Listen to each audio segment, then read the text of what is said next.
Good afternoon, everyone. My name is Olivia Hanlon from Triton Benefits and HR Solutions. Welcome to the webinar entitled New Trends in Healthcare Programs, Captive Insurance, hosted by Triton Benefits and HR Solutions. Triton is a group health brokerage and HR firm serving small to large businesses across the nation. Today, we are very excited to have hundreds of business owners, HR, and benefits specialists joining us from across the country to learn more about the analytical and benchmarking tools that help us determine the right healthcare funding strategies for employers and dive deeper into captive overview and cost containment. Today, we have two presenters, Steve Rosenthal, the President and CEO of Triton Benefits and HR Solutions, who has been a benefits and HR specialist for over 30 years. Triton is his third successful and privately held company. Following Steve, we will have Mr. Tyler Hirsch, Regional Vice President of Pareto Health, a specialist in cost containment strategy and programs. One piece of housekeeping before we get started.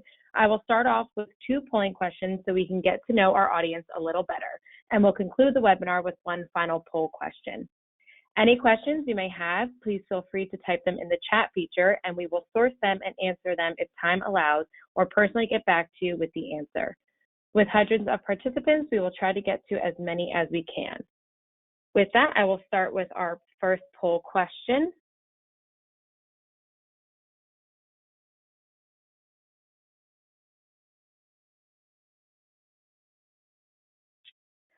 What funding strategy does your company currently utilize?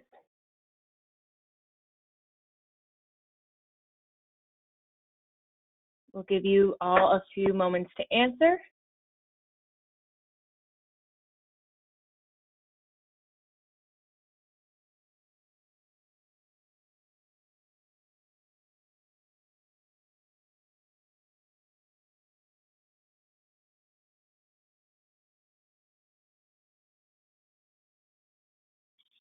All right, so it looks about, we have a lot of fully funded clients here, so I'm sure we're gonna have a lot of questions towards the end to learn a little bit more about captive. And our second question we have is, how familiar are you with captive insurance?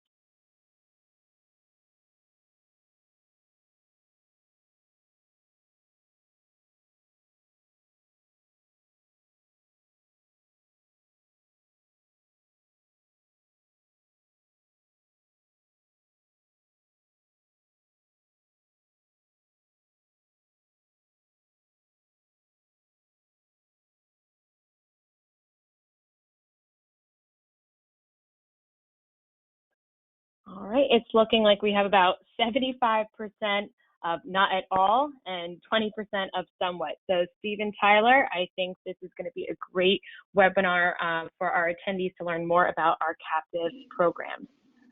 With that, I'm going to send this over to Steve. I'd like to introduce you our first presenter, Steve Rosenthal, President and CEO of Triton Benefits. Steve? Thank you, Olivia. I appreciate the intro, and I want to thank the participants on the line for doing those polling questions. That's certainly helpful. So what I'm going to talk a little bit about is a different way of looking at insurance. Up until now, most companies that are fully insured looked at Blue Cross, United Healthcare, Cigna, Aetna, and a lot of times we look at it in terms of a spreadsheet.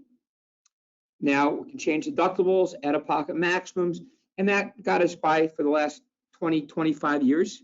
We have a new phenomenon now called health spending accounts, and very good with the younger population, brings in consumerism, and same thing with the spreadsheet. You can do the same thing with Blue Cross, United, Cigna, Aetna. In some of our other markets, you may have Kaiser and a couple of one-offs there, but for the most part, folks that are fully insured know what I'm talking about when we look at spreadsheets and we say, what would this look like? Blue Cross, United, Cigna, and also known as BUCA for the acronym.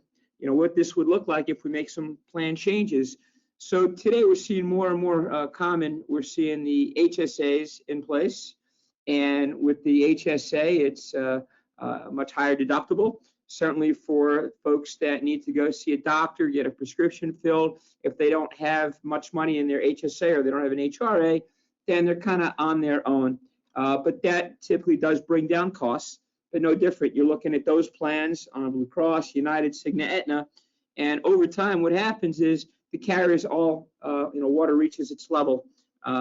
Today, when you go talk to a carrier, they want to get the other carrier's renewal package, the rates, and usually underwriters are, within a few points of each other. So, is the model broken, or is it something that we budget and we deal with? I'll let you decide.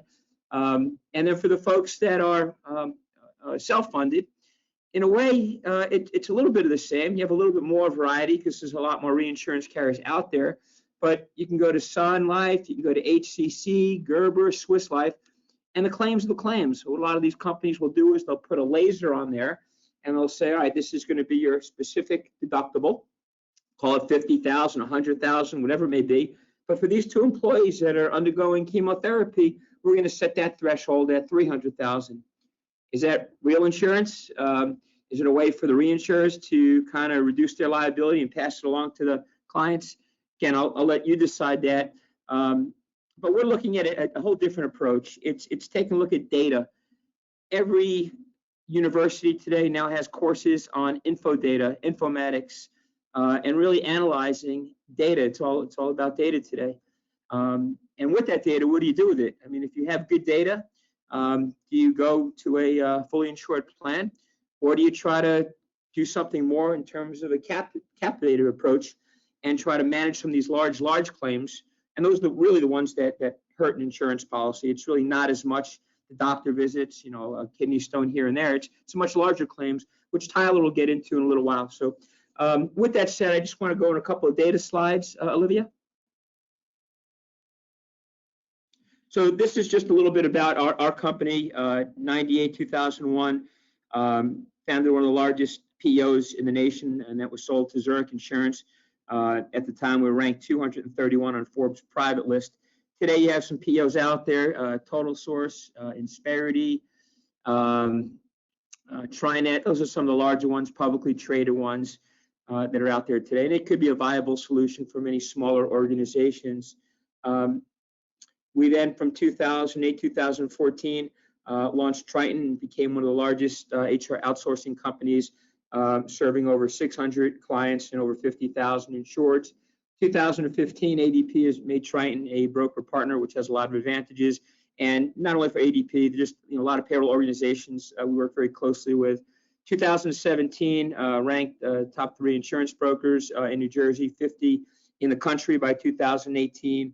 And 2020, an authorized ADP professional service vendor. That means when our clients get involved with payroll and HRIS systems, companies like ADP will bring us in to help with the setup. And today it's all about the setup. For those folks over our 50 employees that have to deal with 1095 reporting and 1094 transmittal reporting, it's all about collecting data, get it in the system as it relates to waivers, payroll, HR data, and so forth. Next slide. So we're going to talk a little bit about analytics and benchmarking, because with that kind of is going to set the stage in terms of what you do with that data as it relates to going to the next level in terms of captive insurance. Next slide.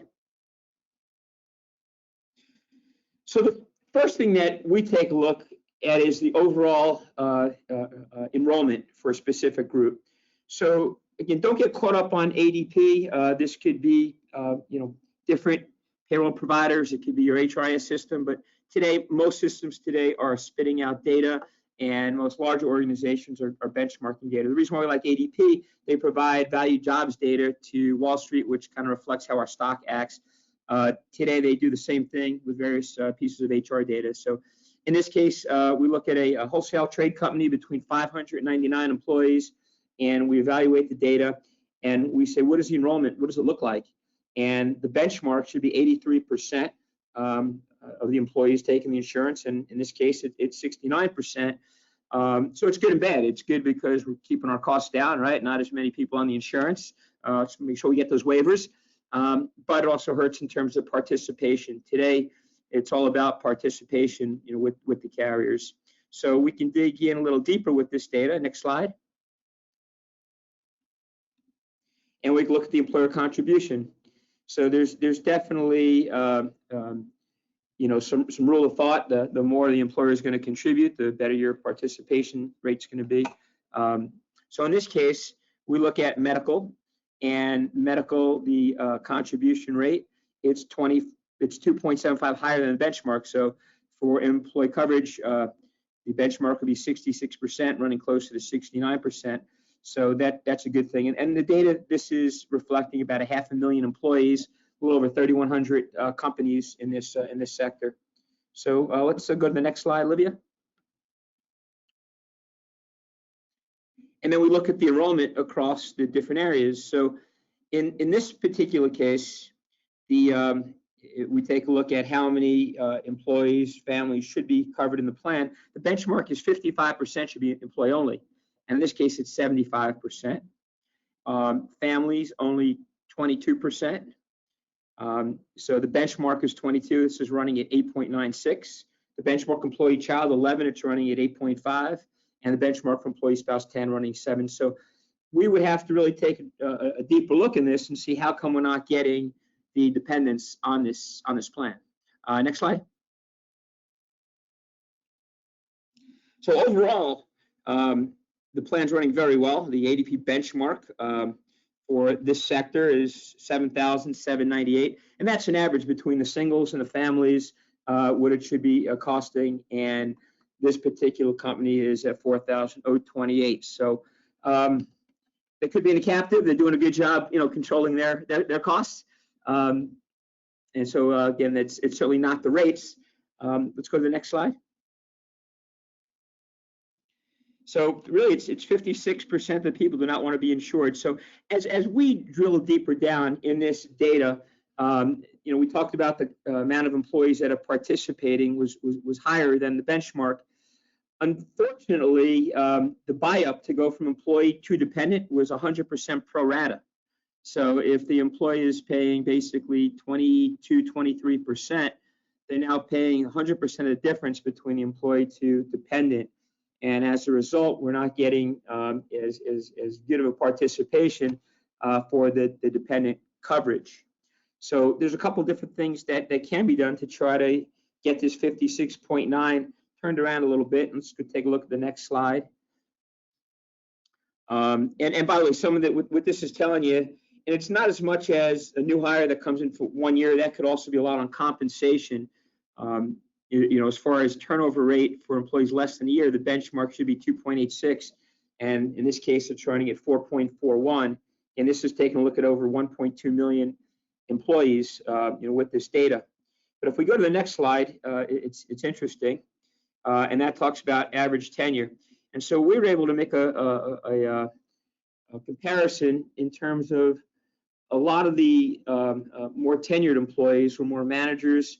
A lot of those have dependents. As you get a little older in age, you have dependents, kids, spouses, and the turnover rate was quite high. It should run in terms of seniority 7.15. This group's running 3.24 years. And so we did some surveys, and it all comes down to the dependents for family coverage spending too much to buy that coverage up. And again, a lot of that has to do with the rates and the costs. And it all comes down to every year, if you're going to look at Blue Cross, United, Cigna, Aetna, maybe throw Kaiser in there, eventually it is going to catch up. The rates are high. Obviously for single rates, it's not as high because of the Affordable Care Act. You have no choice. You have to offer it at a 9.83 maximum on employee wages, what they contribute. So, it's not as much sometimes the employer being nice. Sometimes it's statutorily. So where do you kind of draw the line? You draw the line on the dependents, and you have the dependents pay more. So we're starting to see some of that. So again, all the more reason why we've got to keep those costs down.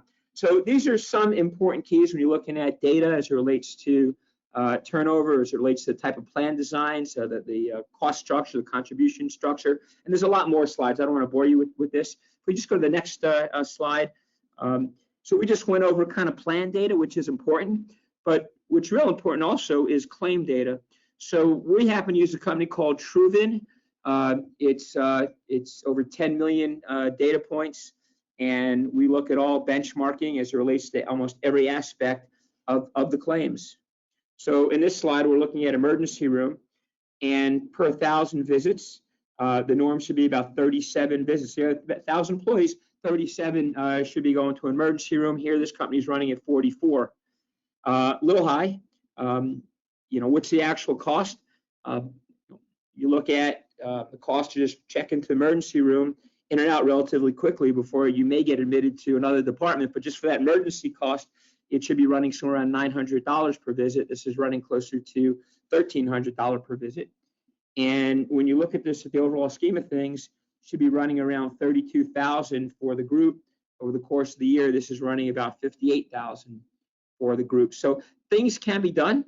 Again, if you're playing the game of moving from one carrier to the next carrier, adjusting deductibles, eventually the water reaches its point. There's no more carriers out there. You're backed into a corner. But now you could start using this data if you're going to get more creative, which we'll get into the captive in a little while, and using this data to your advantage. So when you have programs that you can kind of customize a little bit, you can have employees go to urgent care, maybe charge $0, so they're not running into the emergency room. And there's lots of aspects like that you can do. Gearing employees to freestanding MRI centers and imaging centers and things of that nature. When you're using, again, I'll go back to BUCA, you're limited to the plan designs that are filed in each of the states. So it's not like you have a blackboard and you can go kind of craft your own plan based on your employees and what they're using, what they're not using. And that's real vital when it comes to having such data. Next slide, Olivia, please. And we can break down almost every single CPT code. CPT codes are what the doctors and hospitals use for just about every single procedure. So if you look halfway down, you go back to that emergency room, the norm should be 919 paid, and this is running closer to 1308, so that's unfavorable. So that could be changed very, very easily by having urgent care and doing certain things, maybe forcing more employees into the network and motivating them. If you go 3/4 of the way down, you'll see the radiology visits are very favorable. It's benchmarked at 1,402, and it's running at 889. So that may be in this case that freestanding radiology as opposed to using the hospital radiology. And I get it, in the hospital it's convenient, the hospital wants you to use their radiology and you need to do that.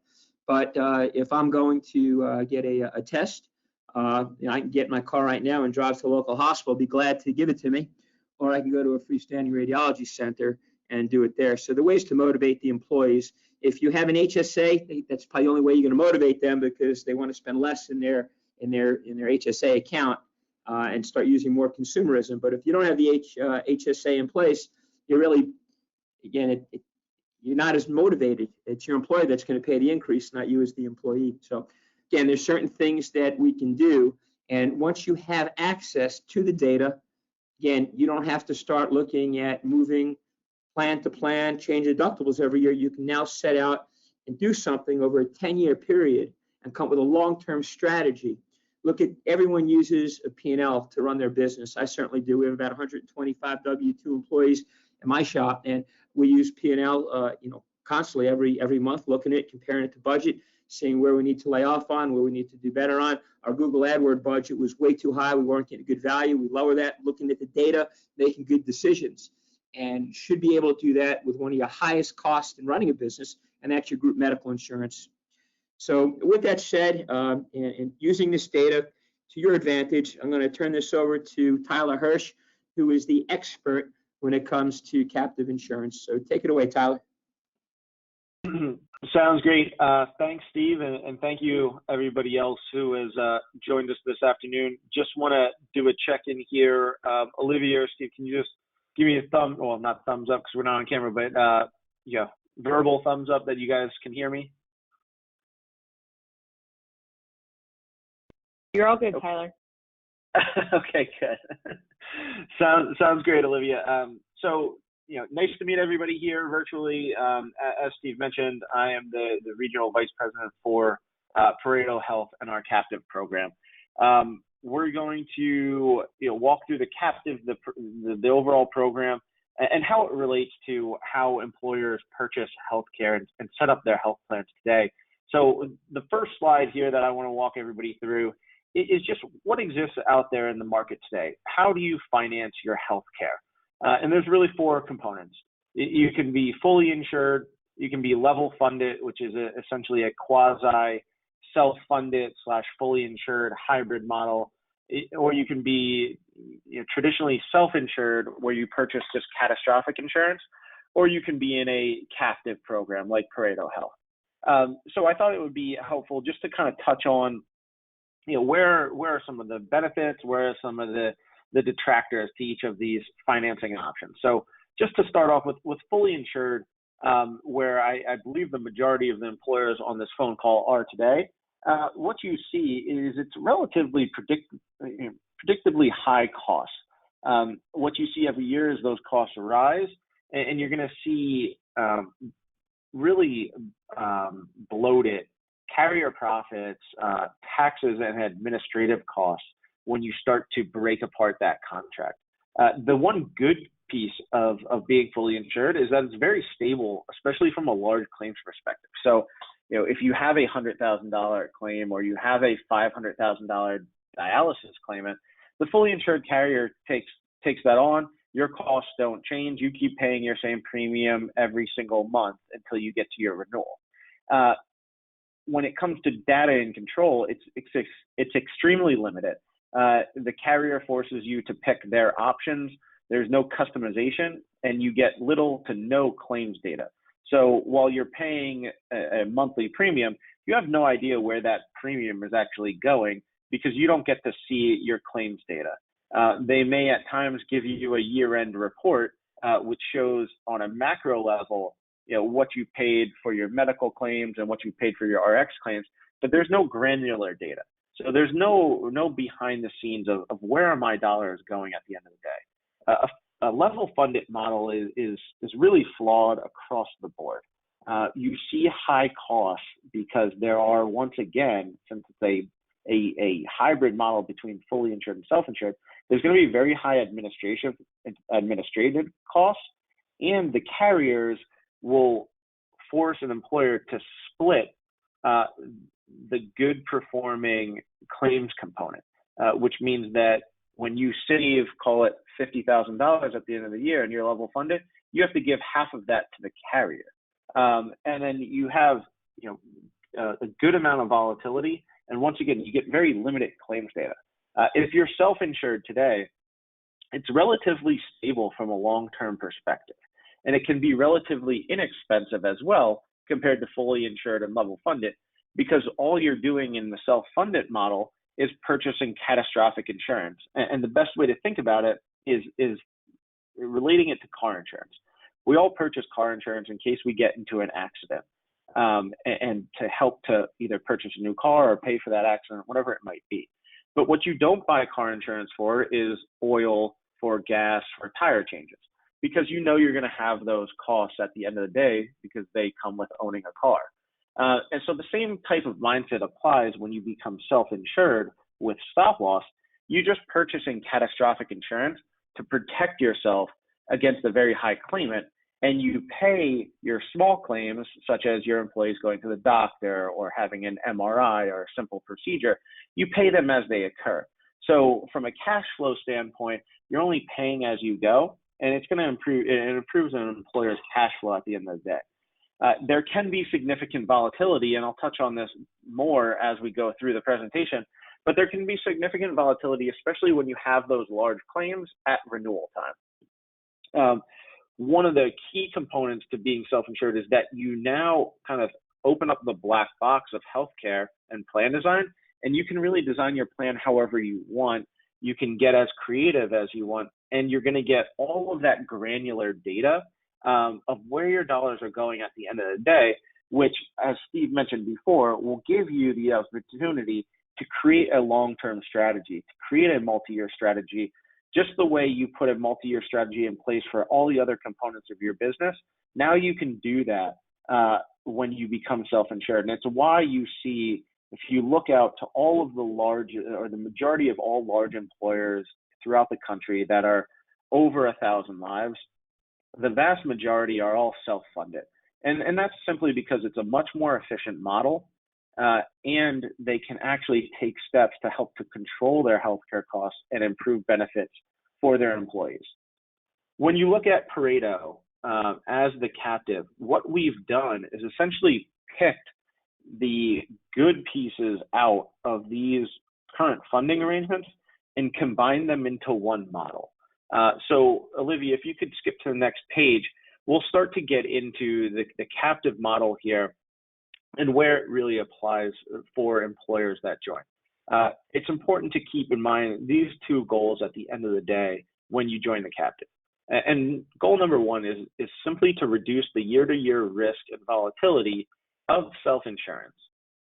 What we're talking about here is taking away the bumpiness and the choppiness at renewal time, allowing for more predictable renewals and more consistent projections moving forward, so that you're no longer worrying every 10 to 12 months and feel like you have this albatross of healthcare costs around your neck. You can now move on to running and focusing on your core business, as opposed to having to worry about, oh man, I'm going to have a 20% increase to my healthcare costs, and then, we're going to have to try to negotiate it down. We're not going to really do any strategic planning. We're just going to hope that a carrier buys our business, call it a day, and move on to next year. And you kind of just get stuck in this cycle or merry-go-round. And it has a significant impact on your business and on your revenue and on your profit when you are stuck in that situation. So the captive allows you to get out of that situation. I'll touch more on that in our contract of how it allows for us to reduce that volatility here in a few slides. And then goal number two of the program is simply to help employers reduce their overall costs of healthcare. What strategies exist out there and are baked into your captive membership that you can now help to improve benefits for your employees and drive down the cost of your healthcare? So as this slide says, for many employers, traditional healthcare does feel broken. And if we go to the next slide, this will look very familiar to the employers that are fully insured today. And what we're showing here is a fully insured employer paying $2 million of premium, and that increase to their fully insured plan year over year is an average 9%. I think if we polled the audience and asked if an average 9% increase to your fully insured program sounds about right when you look over a 3 to 5 year time period, and would you be happy with that? A lot of employers might say yes and say, hey, it's not double digits. At least it's not double digits. It's 9%. We can live with it and move on. But what happens when you look at a multi-year projection of that? It looks like this. It looks like a staircase effect. And what we're talking about here is that $2 million fully insured premium that this employer is paying today. If you look at that over a 10-year time period, trend it forward at 9% per year, this employer over 10 years is actually going to spend north of $30 million on their healthcare costs. So what we're able to do in the captive is turn our focus to that $30 million number and say, okay, let's put a strategic plan in place over the next 3, 5, 10 years so that we can drive that $30 million number down as low as possible and put that money back into your organization, as opposed to having it just go out the door to a giant insurance carrier. And that's really at the end of the day what the captive's main focus is providing savings, putting that money back into the employer's pocket so you can use it to grow your business, as opposed to allow healthcare costs to eat into your revenue and profit. If you can go to the next slide, Olivia. What I want to just mention on the last piece of fully insured is the renewal math that an insurance carrier does to determine your premium in year 2, year 3, and beyond. And that is, while you're paying this lump sum month after month, regardless of if you have claims or you do have claims, what the carrier is going to do at renewal time is they're going to look at, okay, what were your claims for this past year? They're then going to tack on medical trend, which is essentially a very high interest rate on top of those claims. They're then going to add in their carrier profits. They're going to add in the taxes, and they're going to push that to year 2. And that's how your renewal premium is determined. So the bottom right-hand corner of this slide says deferred, not insured, because what you're really doing in a fully insured model is essentially just deferring your claims cost till the next year. And then you're paying for those claims in the form of a renewal that has medical trend tacked onto it.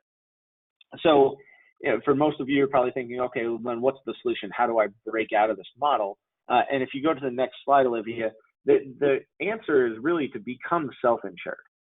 Over time, self-insurance costs less, it's more efficient, and that is why every large organization throughout the country self-insures their health plan.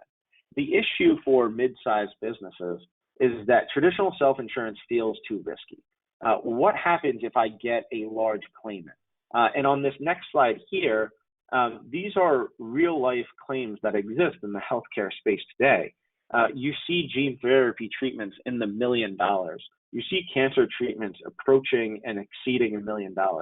Organ transplants have historically been very costly and are only growing. You also see dialysis claims growing at a very high rate.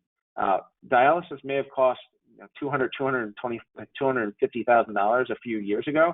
We're seeing dialysis claims now costing $400,000, $500,000, $600,000. And what's happening with these large catastrophic claims is they are now turning into multi-year events, where in the past you may have had one large shock claim for $500,000.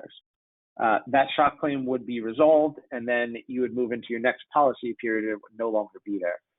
What's happening in healthcare today is that these large claimants are now stretching over multi-year timeframes. And what happens when you are self-insured, if you can go to the next slide, Olivia, is that what the insurance carriers will do is they will use a tool that they refer to as a laser to shift the liability for that large claimant that is ongoing back onto the shoulders of the employer. So this is the main reason why mid-sized employers, and when I say mid-sized employers, I'm talking about employers that have 50 enrolled employee lives all the way up to 1,000. That is really the niche market for the captive.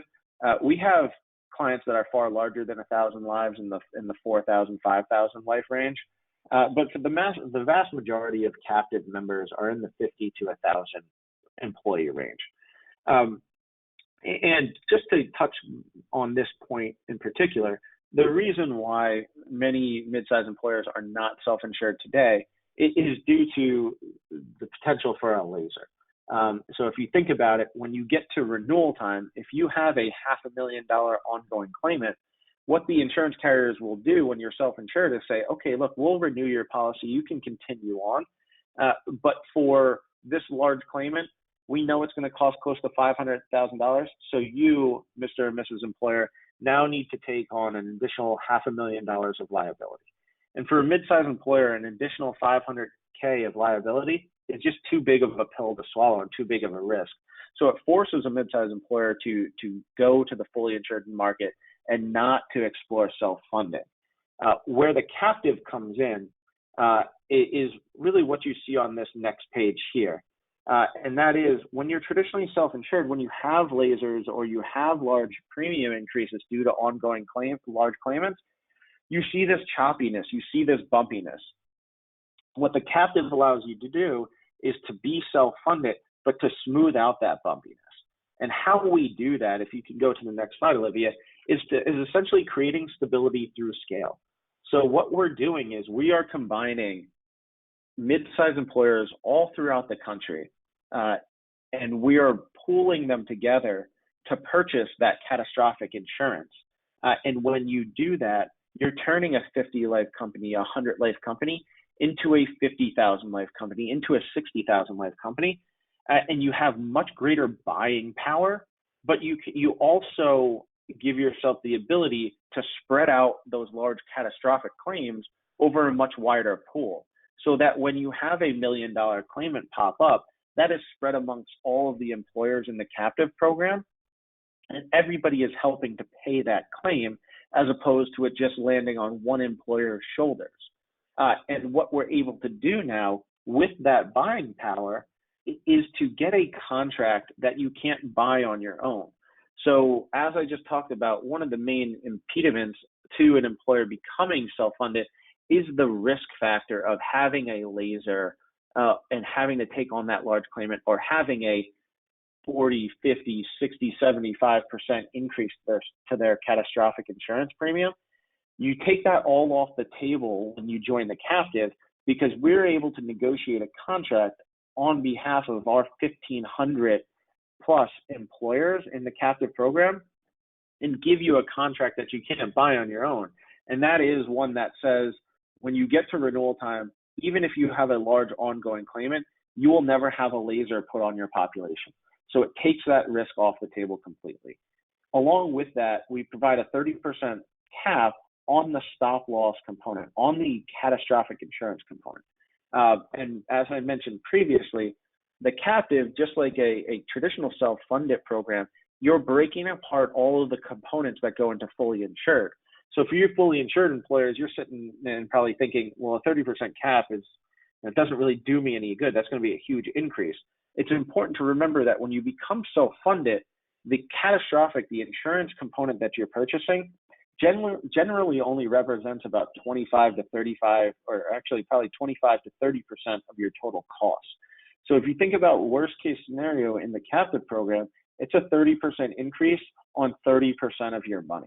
So it is a significant advantage if you compare it to a fully insured arrangement or a traditional self-funded arrangement.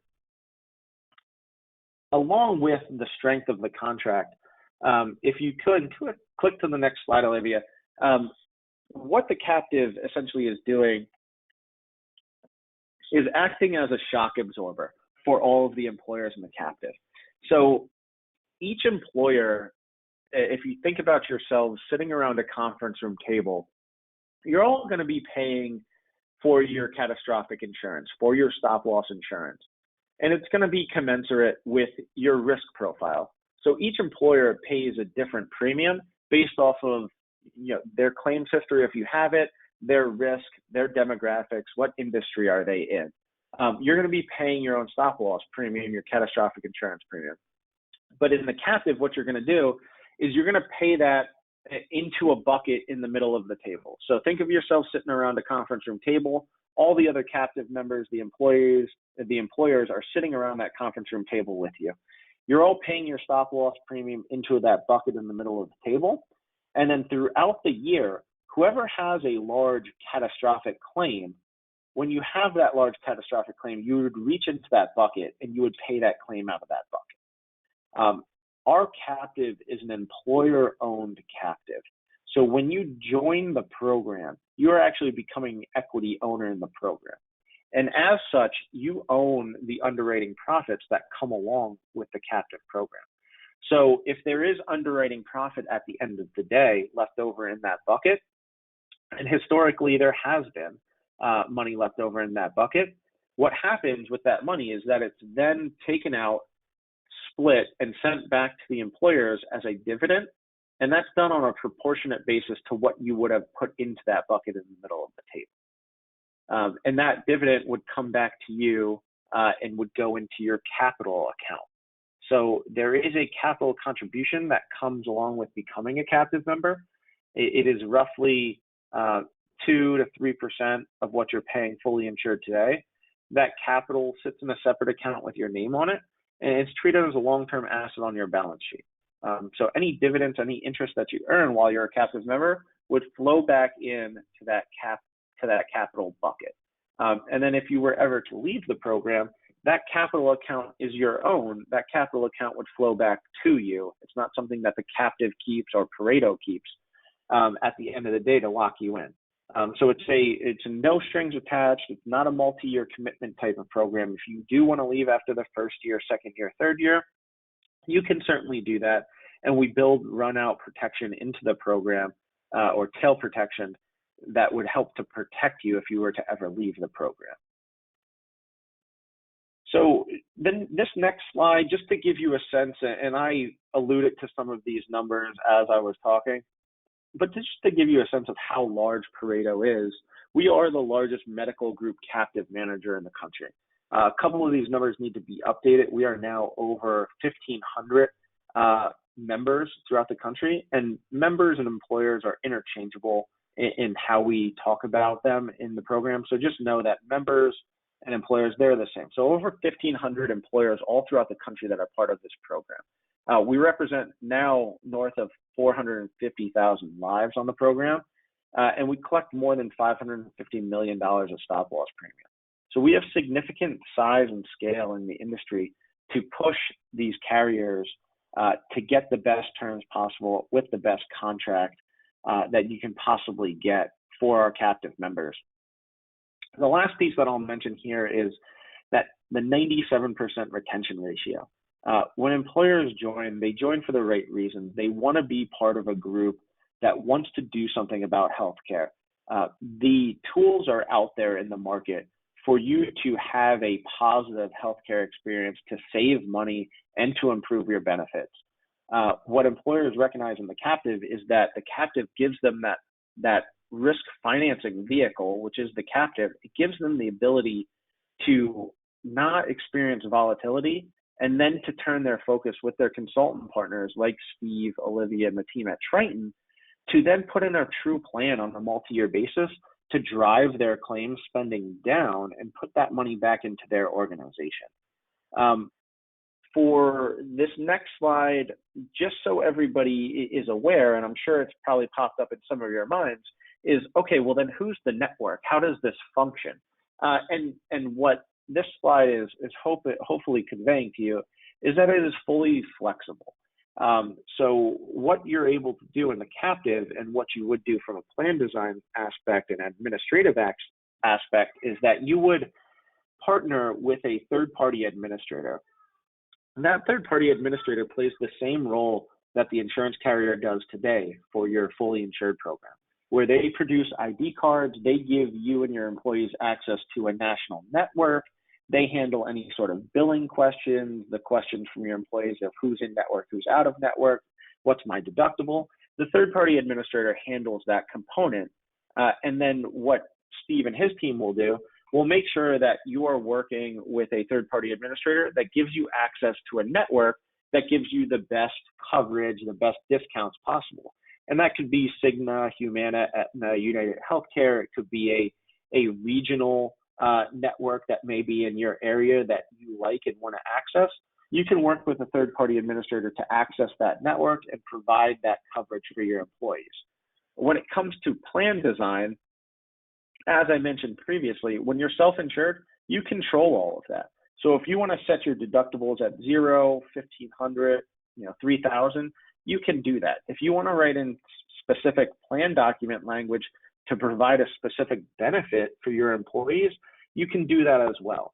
And as you'll see on this next slide, there is a full suite of cost containment programs that are built in to your captive membership. One of them being a company called the FIA Group, which is a team of ERISA attorneys that can help you write that plan document language. So from a legal standpoint, you have an advocate, you have an avenue to rely on that if you ever have questions, whether it be on an employee handbook, how do I design, how do I write my plan documents, the FIA Group can help you do that. And that comes along with your captive membership, as well as everything else you see here.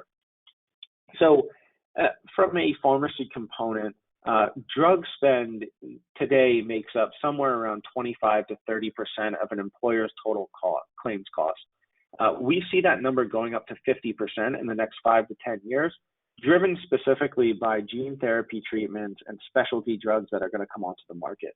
So what you get in the Pareto program is you get access to a contract that was negotiated on behalf of all of our 1,500 employers, and that contract on average saves employers somewhere between 15 to 25% when you compare it to a traditional contract that you would have from a fully insured carrier.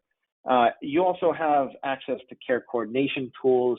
You're going to have access to Springbuck, which is our data analytics partner. And as I mentioned before, when you become self-funded, you're now going to get all of that granular data of where are your dollars going on a monthly basis? What type of claims do I have? And it really gives you the ability, and Steve and his team, and also the Pareto team, to come to you on a quarterly and semi-annual basis with what we call a playbook to say, okay, here is what your demographics look like. Here are where your claim trends are.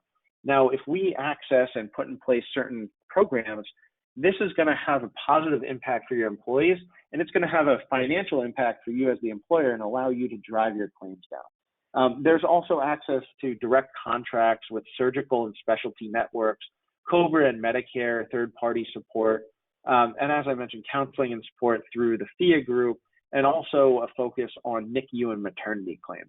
So at the end of the day, Olivia, if you could go to this next slide, and this is the last one I have for everybody, is what does that mean for the employer?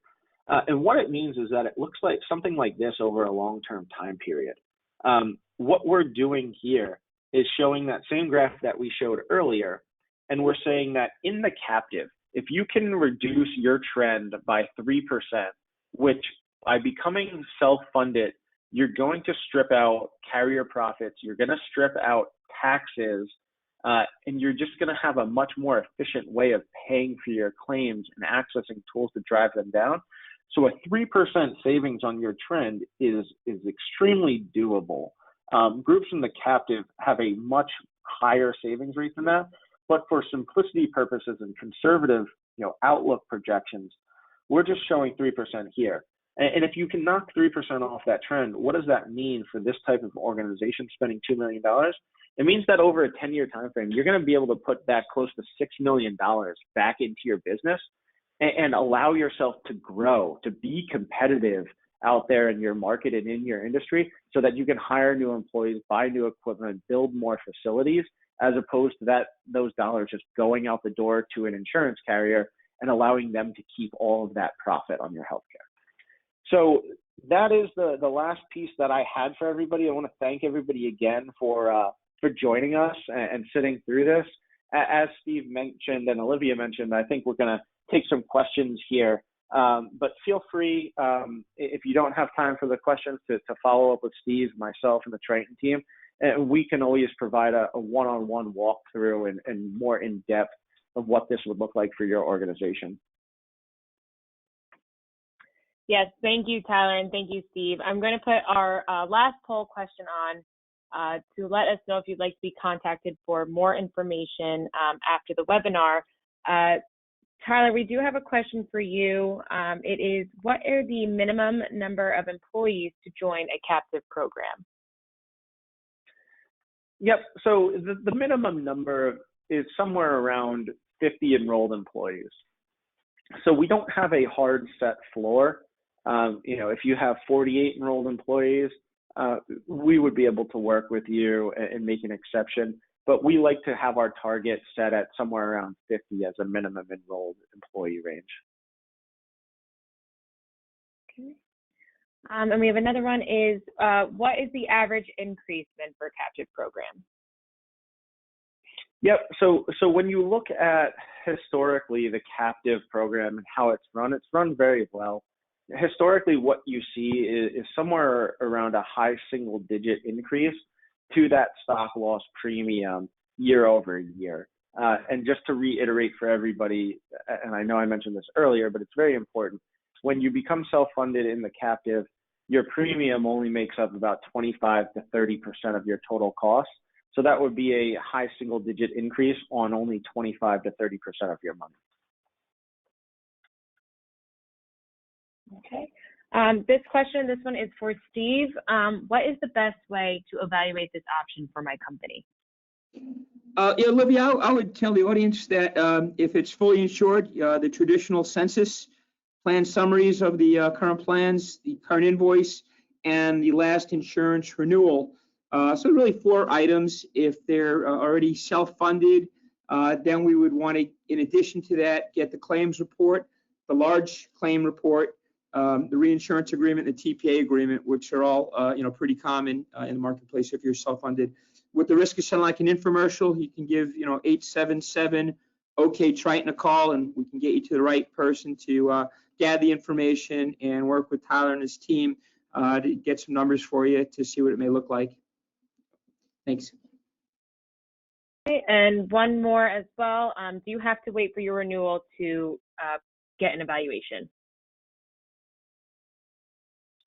So the answer to that question is no.